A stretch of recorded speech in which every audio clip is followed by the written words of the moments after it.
The film begins in utter silence, a world suspended between night and morning. The screen is almost black, save for a faint silvery glow on the horizon. Slowly, the darkness thins, and the first pale streaks of dawn stretch across the St. Petersburg skyline. The Neva River, half-frozen and glimmering, lies still as glass, its surface broken only by ripples of drifting ice. A delicate mist rises from the water, curling upward like breath in the cold air.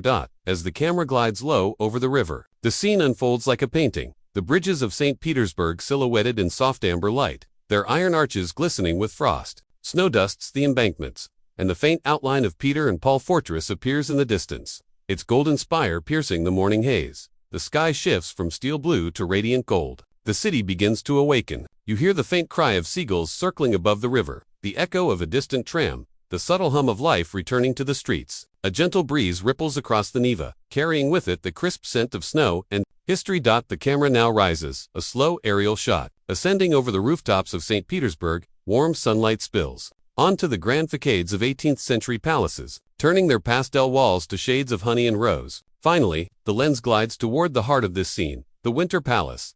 Its vast Baroque form dominates Palace Square, the green and white walls gleaming like jade and ivory beneath the new sun. Gold accents shimmer on the ornate cornices and window frames. The gilded double-headed eagles atop the palace gates glint with pride as sunlight touches them for the first time that day. A soft, orchestral score begins, strings and light piano, building gradually to match the growing radiance. The tone is serene yet majestic, as though the music itself bows before the beauty of the moment. Slowly, the camera pans across Palace Square, empty in the early hour. The Alexander Column rises tall and silent at the center, its shadow stretching long across the snow-covered ground. Faintly, in the distance, the bells of St. Isaac's Cathedral begin to toll deep, resonant notes echoing through the frozen air, mingling with the music. Then, in one graceful movement, the camera approaches the palace facade. Windows glow with soft light from within. Through one window, a faint flicker of chandelier. Through another, the reflection of the river itself. It is as though the building is breathing, awakening from centuries of dreams. The orchestral music swells, violins, harp, and the slow rise of a cello as the camera finally comes to rest before the grand entrance of the Hermitage. Snowflakes drift lazily past the frame, catching the morning light like glittering dust. The screen fades from the golden morning of the Neva to the soft flicker of candlelight. We are now inside the Winter Palace, deep within the private chambers of Empress Catherine the Great. The scene feels timeless. The air glows with warmth from dozens of candles burning low in gilded holders. Shadows dance across high ceilings and silk-draped walls. A quill scratches gently across parchment. Catherine sits at a grand mahogany desk, her posture regal yet thoughtful. She is surrounded by towering stacks of books, letters, and sketches of European art. The sound of the quill, the rustle of paper, and the slow ticking of an ornate clock are the only movements in this world of stillness and light. Cut to a close-up of her eyes, calm, sharp, filled with curiosity and power. She reads from a letter addressed to Paris, her words unseen, but the emotion clear, a hunger for knowledge, for beauty, for immortality through art. The music begins softly, harpsichord and violins, elegant and reflective. A narrator isn't needed. The visuals themselves tell the story. Catherine rises from her chair and walks slowly across her study. Paintings rest along the floor, some still half covered in linen. The camera pans across her hand as she gently brushes the edge of a canvas. A portrait of a Venetian noblewoman. The gold frame glows faintly under candlelight. A montage begins, a visual poem of creation and vision. Ships crossing the Baltic under gray skies, their decks loaded with wooden crates stamped with foreign seals. Servants unloading art from carriages onto the palace courtyard. Careful hands revealing masterpieces from across Europe. Couriers arriving with letters and ledgers, inventories of treasures acquired from Paris, Vienna, and Amsterdam. Catherine, standing by the window, watching the Neva, her reflection overlapping with the image of her palace, as if she already imagines it filled with the world's art. Each painting and sculpture is handled with reverence. A crate opens to reveal a Rembrandt portrait. Another reveals a Greek marble bust, its ancient features glimmering in candlelight. The camera lingers on the dust floating in the air, as if the past itself is awakening in her presence. The tone of the music deepens, growing into a slow crescendo as a new space is revealed. A small private gallery lined with white columns and crimson drapery. Catherine steps inside. Her footsteps echo softly on the marble floor. This is not yet a museum, it is a sanctuary. Her hermitage, a place for quiet contemplation, for the soul's dialogue with beauty. Text appears gently on screen. Illuminated by the soft flicker of candles, 1764. The Hermitage is born. The Empress turns toward the camera, not to look at us, but through us, into the future. Her expression is calm, confident, visionary. The music holds a single note from the violin sustained over the faint crackle of fire. and then slowly fades as the camera pulls back. Through the window, out into the snowy night over St. Petersburg. We see the palace from above once more, its windows glowing golden against the dark winter sky. The dream of one woman begins to illuminate an empire. The screen fades in from darkness, a faint echo of footsteps on marble. We are inside the Winter Palace, the heart of the Hermitage, and one of the grandest creations of Imperial Russia. The camera glides slowly through vast corridors bathed in golden light. The floor shines like a mirror, black and white marble arranged in elegant patterns. The walls shimmer with gold leaf, mirrors, and intricate stucco work. Every corner, every curve, whispers of power and beauty. As the music begins, a sweeping orchestral score of strings and French horns, the camera soars upward toward the ceiling. Frescoes of angels and mythic scenes float across domed vaults, their colors luminous. Restored to brilliance. Cut to a wide shot, the Jordan staircase, one of the most magnificent in the world. Its white marble steps glimmer beneath the glow of crystal chandeliers, cascading like waterfalls of light. Ornate gilded banisters curl upward, and columns rise like frozen flames toward the vaulted ceiling. Softly, sunlight filters through tall arched windows, refracting into beams that dance upon the marble. Dust motes swirl in the air like tiny golden stars. The camera follows a lone curator or visitor, walking slowly up the staircase. Her steps are measured, almost reverent. As she ascends, the camera circles gracefully, capturing the dizzying scale of the architecture, the height, the symmetry, the endless corridors that stretch beyond sight. The soundtrack softens, violins fade into the gentle hum of choral voices. The soundscape becomes almost spiritual. Now we move through the staterooms, a succession of visions. The Malachite Room, its greenstone columns gleaming like deep forest jewels. Gold-framed mirrors reflecting endless light. The Pavilion Hall, with its glittering mosaics and the famous peacock clock, its golden feathers catching the morning glow. The Great Throne Room, where the throne of Catherine II still stands beneath the double-headed eagle, framed by crimson drapes and illuminated by chandeliers heavy with crystal. Each hall feels like a heartbeat of the palace. The visuals are silent, but the building speaks in light, in color. In memory, cut to an overhead drone shot. The palace's long facade stretching along the Neva, its rhythmic windows and white columns forming a pattern like frozen music. Beyond, the city stretches to the horizon, bridges, canals, domes, and the eternal river. Inside again, the light grows warmer. Candles flicker in golden sconces as the camera passes through dim galleries where art waits. Rembrandt, Rubens, Titian. But this section is still about the palace itself. It is a temple before it becomes a museum. The final shot lingers on a grand chandelier reflected in the polished marble floor. The reflection trembles slightly, as if the palace itself is breathing. The music swells up, blend of majesty and tenderness, before fading into the soft toll of distant church bells. Echoing across the Neva, the faint sound of footsteps on polished floors echoes softly, slow, deliberate, reverent. The camera glides down a long corridor lined with gilded arches and tall doors. Each door opens into a new world. The light changes. Morning sunlight streams in through high windows, filtered through sheer curtains. It falls in delicate patterns upon marble floors and the framed masterpieces that hang in quiet majesty upon the walls. The air is still almost sacred, but we enter the Italian Renaissance gallery. The camera pans slowly across the face of Leonardo da Vinci's Benoit Madonna. The child's tender expression, the mother's gentle smile. The painting glows softly under controlled light. The soundtrack is subtle, a single violin playing a wistful, almost celestial melody. Close-up shots reveal brushstrokes, tiny, deliberate movements of genius. The veins in a hand, the light reflected in an eye. The camera moves on, gliding past Raphael's Madonna Canestable, where divine serenity meets perfect form. The music swells slightly, leading us into the Dutch masters. The camera lingers on Rembrandt's The Return of the Prodigal Son. Warm, golden light spills from the painting itself, illuminating the dark gallery as though the canvas breathes. A father's hands rest on the shoulders of his lost son, emotion captured forever in oil and pigment. The shot holds for several seconds, silent, allowing the viewer to feel the weight of forgiveness.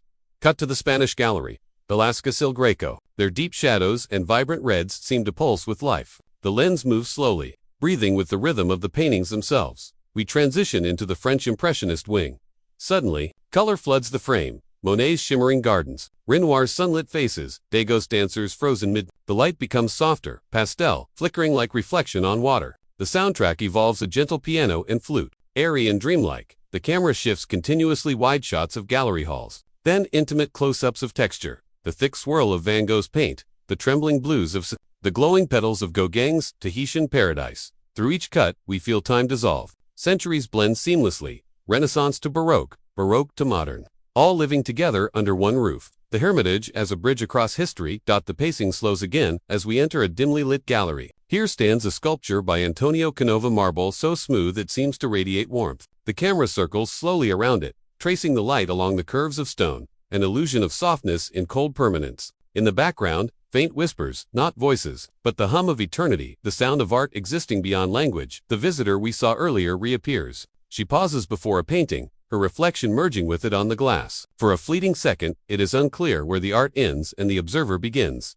The light dims. The music fades to a single sustained violin note. A faint text appears on screen. Here, time does not pass. It stands still, listening. Then silence. The camera pulls back through the hall, rows of masterpieces glowing in the fading light. Like stars in a constellation, the screen opens with the distant sound of horse-drawn carriages moving over cobblestone streets. The year is the mid-19th century. Snow drifts softly through the air, blanketing Palace Square in quiet white. A procession of gilded carriages glides toward the Winter Palace, their wheels crunching in rhythm, the sound echoing between the stone facades. Inside, the world transforms into light silk, and gold dot the doors of the grand ballroom open, and we are bathed in brilliance. Hundreds of candles flicker in crystal chandeliers. Music, a waltz by Tchaikovsky or Glinka, fills the air as aristocrats swirl across polished marble floors, their jewels glinting like constellations. Women in flowing gowns of silver and rose, men in military uniforms adorned with gold braid and medals. The camera glides gracefully between them, capturing fragments of elegance,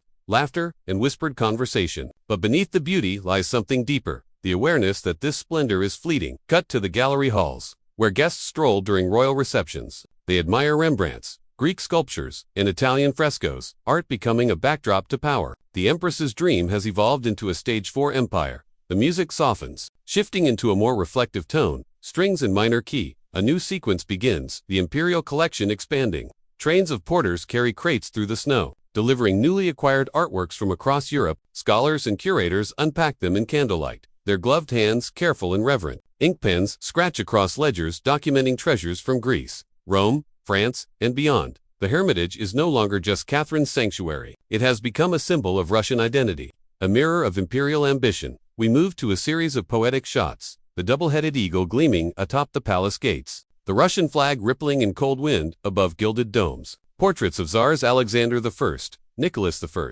Alexander II, their eyes gazing down upon the centuries. The narration is visual, their reigns echo through architecture, art, and silence. Now, a dinner in the Malachite room, golden candlelight flickers over green stone walls and white columns. Nobles toast to empire, unaware that history watches quietly from the shadows. A close-up of a wineglass trembling slightly, as if the palace itself senses the storms to come. The camera drifts slowly down an empty hallway after the music fades. The echoes of laughter dissolve into silence. Only the ticking of a distant clock remains. We cut to a painter working late in a side room, his canvas depicting the grandeur around him. He stops, looks toward the window where snow falls endlessly outside, and sighs, perhaps sensing change in the air. The music grows distant, hollow, ethereal, fading like a memory. Text appears on screen. The Hermitage, once a palace of power, now a keeper of its echoes. The final shot pulls back through the Winter Palace at night. The chandeliers extinguish one by one until only moonlight remains. Outside, the Neva glows faintly beneath a silver sky. The screen fades into a snow-covered palace square at dusk. The light is cold, blue, and still. The Winter Palace looms in the background, silent and immense, its windows like empty eyes. There is no sound but the moan of the winter wind sweeping across the square. Then, faintly, the distant rumble of voices. A crowd begins to gather. At first, just a few silhouettes, then dozens, then hundreds. Banners rise, red against the gray snow. The air trembles with chants, the sound building like a tide of thunder. The music enters, low drums and cello, slow and foreboding, like the heartbeat of the city itself. Cut to inside the palace. Empty halls echo with footsteps. Officers move quickly through corridors, whispering orders. The chandeliers sway slightly from the tremor of distant explosions. A gust of cold air rushes in as a door slams open. The revolution has reached the palace gates. Outside, the square erupts into chaos. Crowds surge forward, torches flaring. The air fills with snow and smoke. Shouts, gunfire, and the clang of metal against stone. The camera captures fragments, a flag torn by wind, a fallen hat in the snow, a soldier hesitating before the massive gates. Lightning flashes illuminate the Winter Palace facade for an instant. It looks alive, as if breathing through centuries of history. Inside, a single candle flickers in an empty gallery. Its flame trembles violently as the thunder of boots echoes closer. Paintings look down from the walls, silent witnesses to the collapse of an empire. the soundtrack swells, strings rising sharply, brass and percussion striking like thunder. In a moment of cinematic chaos, the doors burst open. A flood of revolutionaries surges into the palace, shouting, pushing, weapons raised. The once hallowed corridors become a storm of confusion. But even amid the roar, the camera finds stillness, a single broken glass on the marble floor, a torn velvet curtain fluttering in the draught, the reflection of firelight glimmering on a gilded frame. The palace once filled with music, perfume, and laughter now breathes smoke and silence. The music slows again, turning mournful. We see soldiers standing in awe as they pass through rooms lined with art and splendor they've never imagined. One man lowers his weapon, staring up at a painting of an angel. The contrast between destruction and beauty pierces the heart of the scene. A brief montage follows, a red flag raised above the palace roof. The Tsar's throne room, empty, the chairs still glowing faintly in the dim light. Snow falling gently through shattered windows, melting into puddles on the marble floor. Text appears faintly over the image of the throne. Room 1917, the Winter Palace falls. But the Hermitage endures. The final shot lingers on the same candle from earlier, its flame nearly gone, trembling in the cold air. Then, just before it dies, a spark of sunlight pierces the window, a transition of light from fire to dawn, from destruction to the promise of survival. A soft snowfall drifts across the frozen Neva. The city lies under siege. The year 1941. The Winter Palace stands silent against the iron sky, its once vibrant green walls now dulled by frost and war. Windows are boarded, statues wrapped in burlap and straw, doorways sealed with sandbags. The grand symbol of culture and empire has become a fortress of endurance. The soundscape is sparse, the whistle of wind through broken glass, the distant boom of artillery. No music yet, only the heavy silence of survival. Inside, candlelight flickers in vast empty halls. The camera moves through gallery after gallery, bare walls, empty frames. The masterpieces of Rembrandt, da Vinci, and Raphael are gone, evacuated deep into the Ural Mountains for safekeeping. Yet their absence feels alive. Each empty frame glows faintly in the candlelight, like ghosts of memory. The camera lingers on a curator, an elderly woman in a wool shawl, her hands trembling slightly as she writes notes in a ledger by the light of a single candle. Her breath fogs the air. She pauses, glances up at an empty space on the wall, and smiles faintly, as though she can still see the painting that once hung there. The soundtrack enters a solitary piano melody, delicate and melancholic, echoing like heartbeat in a vast empty room. Montage begins, a quiet poem of endurance. Museum staff, carrying crates of sculptures down marble staircases into the cellar. Workers wrapping ancient canvases in linen and straw. Children's drawings pinned to the walls to replace the evacuated paintings. Small, bright images of hope amid devastation.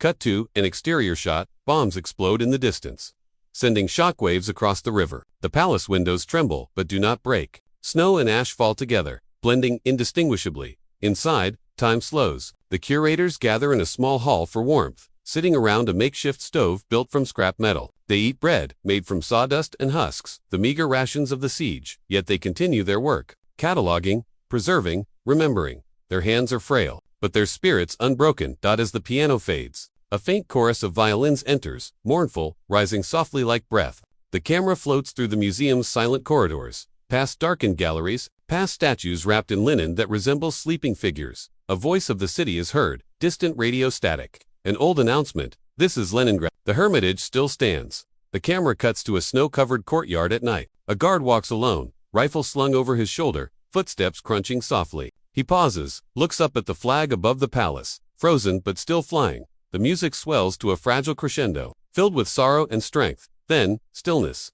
The sound of a single heartbeat fades into silence. Text fades onto the screen in pale white letters. Nearly 1 million lives lost. The art survived. Slowly, the camera pans across the empty galleries one last time. The light shifts from cold gray to the faint gold of dawn, filtering through a cracked window. The screen fades in from darkness to a single shaft of sunlight cutting through a dusty window. Dust motes drift through the golden light, swirling gently in the still air, like memory made visible. A quiet sound of footsteps echoes. Slow, deliberate. A door creaks open, and for the first time in years, the grand halls of the Hermitage breathe again. The music begins softly, a gentle orchestral theme of hope. Strings, woodwinds, and harp weaving together like threads of light. The camera glides through the empty galleries. Where once there was silence and frost, there is now the hum of life returning. The clatter of ladders, the soft rustle of brushes, the murmur of voices. Workers move carefully through the palace, sweeping dust from the marble floors, removing sandbags, uncovering statues wrapped since the war. Then a crate is opened. Inside, layers of linen and paper are lifted to reveal the familiar glow of oil paint. A Rembrandt. After years in darkness, color floods the frame, gold, crimson, and shadow. vivid as though it were just painted yesterday. The music swells as the first paintings are rehung. Close-ups show hands in white gloves smoothing canvases, aligning frames, tightening bolts. Every motion is an act of reverence, of resurrection. A curator stands back and gazes upward at the restored gallery. A faint tear glistens, not of sadness, but awe. The art is home again.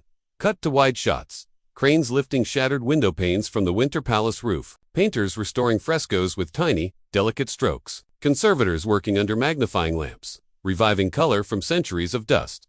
The camera glides along the galleries now filled with light once more. Visitors begin to return. Students, soldiers, children, holding their parents' hands. Their faces reflect wonder and disbelief that after everything, beauty has survived.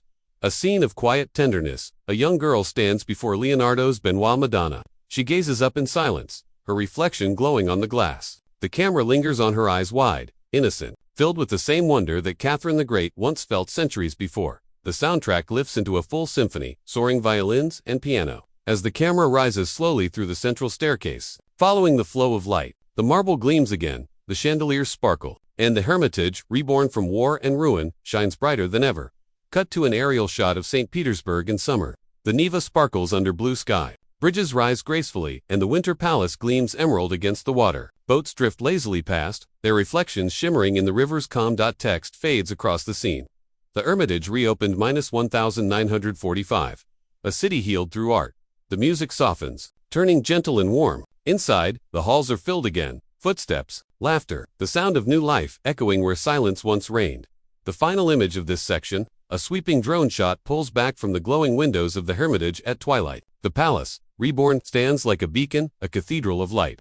Against the evening sky, the screen fades in with the shimmering reflection of sunlight on glass. The camera pans upward, revealing the Winter Palace, majestic and timeless, mirrored in the calm waters of the Neva. But this time, something new enters the frame. The subtle whir of drones, the glow of phone screens, the quiet hum of modern life merging with history. We are in the 21st century, and the Hermitage stands as both an ancient palace and a living heartbeat of the modern world. A low, resonant score begins, a blend of classical strings and electronic undertones, symbolizing the fusion of eras. Cut to a sweeping interior shot, the grand marble staircase, gleaming under chandeliers, now filled with visitors from every corner of the world. A chorus of languages echoes softly: Russian, English, Chinese, Arabic, French, a global symphony of awe. The camera drifts past a group of students sketching in notebooks, tourists taking photos, an elderly man standing silently before a Rembrandt, each person connecting across time through art. Then, the perspective shifts, digital screens light up, virtual tours, holographic exhibits,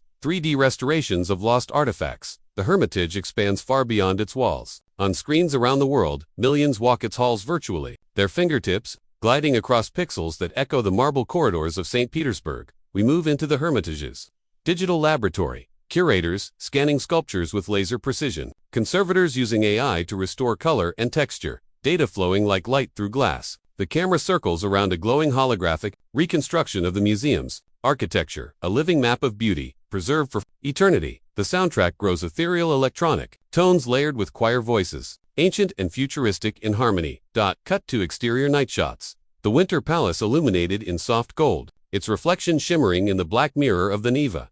Fireworks bloom faintly in the sky above Palace Square. Celebrating a new exhibition opening, crowds gather outside, phones raised, eyes bright, the same awe once felt by emperors and scholars, now shared by everyone. Voiceover or on-screen text appears subtly. The Hermitage, where art is not just preserved, but reborn in every generation.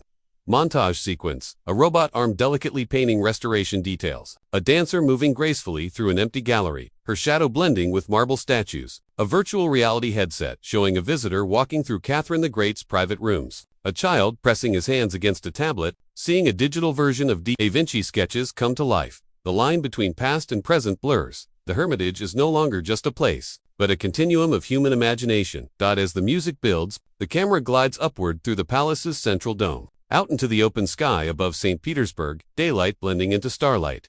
The city glows below the Neva, the bridges, the golden spire of Peter and Paul Fortress in the distance. The Hermitage gleams at the heart of it all, eternal and evolving. Text fades in, delicate and luminous. Art survives time. The Hermitage transcends it. The music resolves in a slow, radiant chord as the camera drifts away into the night sky. The palace, now a constellation, shining across centuries. A soft golden glow fills the frame. Morning sunlight spilling once again across the Neva River. the same river that opened our story. Now calm, timeless, eternal. The camera glides slowly across the water, rising toward the familiar facade of the Winter Palace. Its sea-green walls and white columns shimmer in the dawn, serene, magnificent, unchanged through centuries of storms. The soundtrack begins softly, a symphonic reprise of the opening theme, now richer, layered with choir and strings. It feels like memory and hope entwined. Inside the palace, light pours through tall windows. Dust motes dance like floating stars above the marble floors. The camera moves through the galleries in one continuous motion, past statues, canvases, and gilded corridors.